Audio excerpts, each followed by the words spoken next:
developed countries, India is a mobile-first economy, and I think figures talk about themselves. When you talk about the fixed broadband subscriber numbers, you have about 16 million fixed broadband and about over 100 million mobile broadband subscribers. This number is a little dated because they are end of the year last year, and we have added significant numbers after that.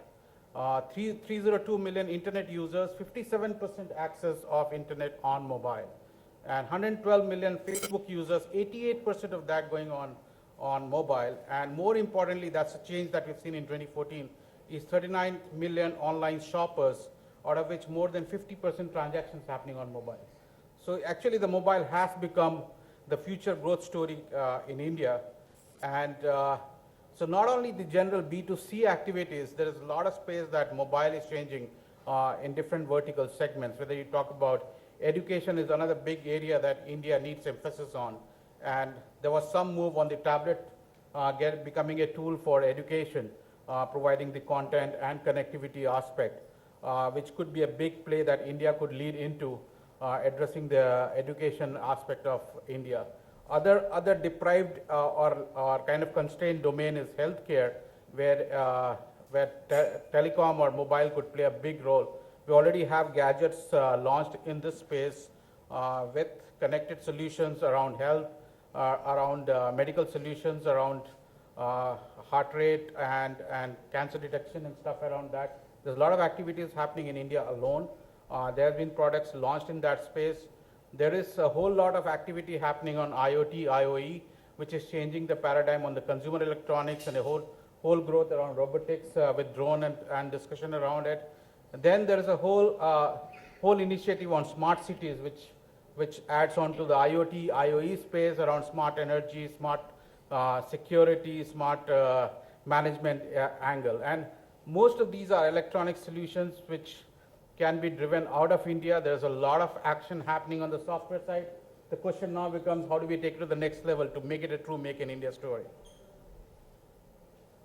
What does Qualcomm have as an offering in this space? And we have many tools to address the ecosystem in India. And what we are popularly known about is the bottom two, which you see in the pyramid out here, with the breadth of IP that we own across different technologies on Snapdragon, which is popularly known today in this country, and the platforms that we drive across smartphone, tablets, smartwatches, tracker, which is IoT, IoT device.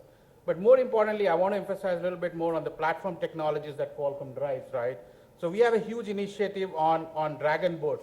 Now these boards are like motherboards where local manufacturer or designers in India could slap in and slip in different kind of displays, other IO devices, and kind of do creative stuff around medical solutions or other vertical solutions around it. So Qualcomm provides a full integrated offering on that one.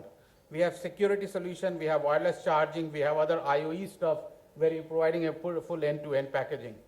If you go one level above for companies like who are into pure mobile devices and smartphone and tablet and stuff around that, we have full system design solutions, which is called our Qualcomm reference design.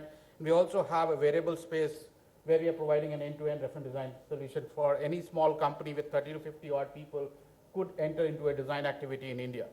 Then we provide a whole lot of SDKs, which is popularly being used by the software ecosystem in India. There's a lot of activity happening on our GPU SDK, Snapdragon SDK, all plays used for connectivity on IoT. And above that, we have a large ecosystem of Qualcomm Ventures and Qualcomm Live, where we are incentivizing companies who are creating innovations in the telecom space.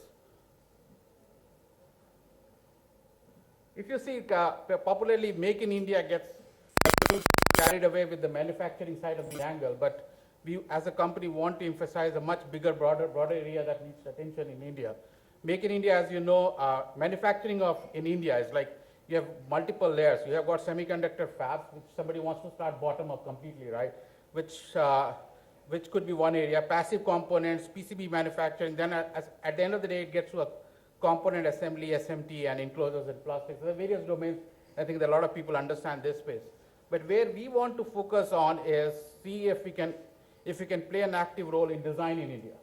Okay, because we want to toss this terminology called design in India, because we strongly feel that this can drive innovation. Okay, this can drive differentiation, and this will drive the mobile manufacturing value chain.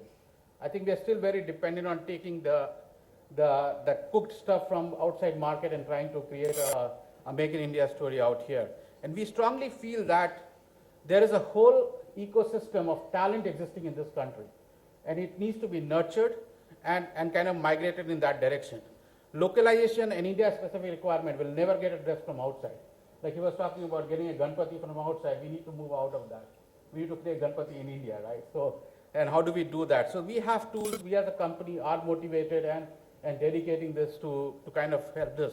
The other big area is vertical industries, right? We have a lot of opportunity to kind of create products on health, education, smart cities, and stuff around that. And at the end of the day, we have a lot of engineering talent. Now we've got to find a way to use them. And more than manufacturing, the design activities can create jobs, opportunity, and leverage the skill set of this India population of engineers. I guess that's